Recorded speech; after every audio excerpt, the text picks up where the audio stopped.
समचतुर्भुज। समचतुर्भुज क्या होता है, इधर देख लो, जिसकी सभी भुजाएं कैसी होती है बेटा, बराबर होती है। जिसकी सभी भुजाएं कैसी होंगी, बराबर होंगी। ये आपका क्या बन गया, समचतुर्भुज। अगर ये ए है तो ये भी ए होगा, ये भी ए होगा, ये भी ए होगा। ठीक है, अब इसका पेरीमीटर दे रहा है, परिमाप, यानी ये सब चारों भुजाएं बराबर होती हैं। ए ए ए, तुम इसको 4a कर लो तो 4a क्या हो गया, इसका पेरीमीटर हो गया। और पेरीमीटर कितना दे रहा है बेटा, 40। तो a बराबर कितना हो जाएगा, 10। तो a बराबर आपका निकल के आ गया कितना, 10। तो अब हम कह सकते हैं कि ये भी 10 होगा, ये भी 10 होगा, ये भी 10 होगा और ये भी 10 होगा। अब आपको एक विकर्ण दे रहा है, ये बता, और ये विकर्ण पूछ रहा है। चलिए अब देखो, समचतुर्भुज में क्या होता है कि सभी भुजाएं आपस में कैसी होती हैं, बराबर।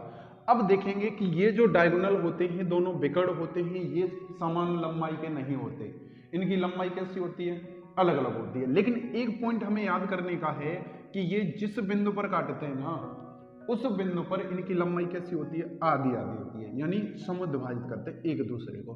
तो ये करेंगे तो ये कितने का, यहां से यहां तक ए होगा तो यहां से यहां तक भी ए होगा। अगर यहां से यहां तक 4 होगा तो यहां से यहां तक भी कितना होगा बेटा, 4 होगा। अगर ये यहां से यहां तक 5 होगा तो इधर भी कितना होगा, 5 होगा। और जो सब इस बिंदु पर काटेंगे ना, तो प्रत्येक कितने डिग्री का कोण बनाएगा बेटा, 90 अंश का। यहाँ भी 90 बनेगा, यहाँ भी 90 बनेगा, यहाँ भी 90 बनेगा। ये कंफर्म हुआ। अब एक आपको क्या दे रहा है, एक विकर्ण दे रहा है, कितना, 12 सेंटीमीटर। जब ये पूरा 12 है तो ये 6 होगा, ये 6 होगा। यहाँ तक कंफर्म हुआ। अब देखो, ध्यान से देखो, ये 90 के सामने वाली भुजा हो गई, क्या हो गई, कर्ण हो गई। ये कौन सा त्रिभुज बन गया भाई, बोलो, समकोण त्रिभुज बन गया। अब ये कर्ण हो गया, ये आधार हो गया। अब हमें निकालना क्या है, लंब ही तो निकालना है। तो लंब निकालेंगे, या तो आपको पाइथागोरस थ्योरम यानी उसके नंबर पता होना चाहिए। अब तो हम डायरेक्ट सीधे कर सकते हैं, ये 6 हो गया, ये 10 हो गया, ये कितना होगा, 8 होगा। अरे यही तो होगा।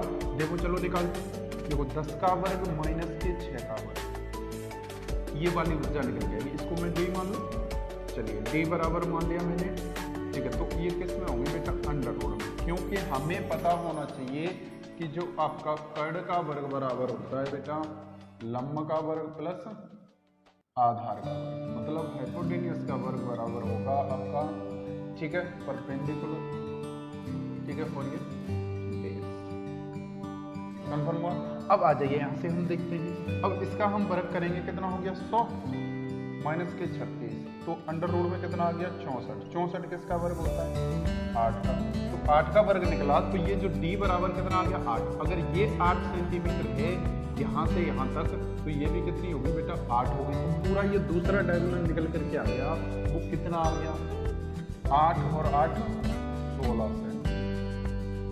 ठीक है, तो दूसरे जो विकर्ण की लंबाई निकल के आ गई वो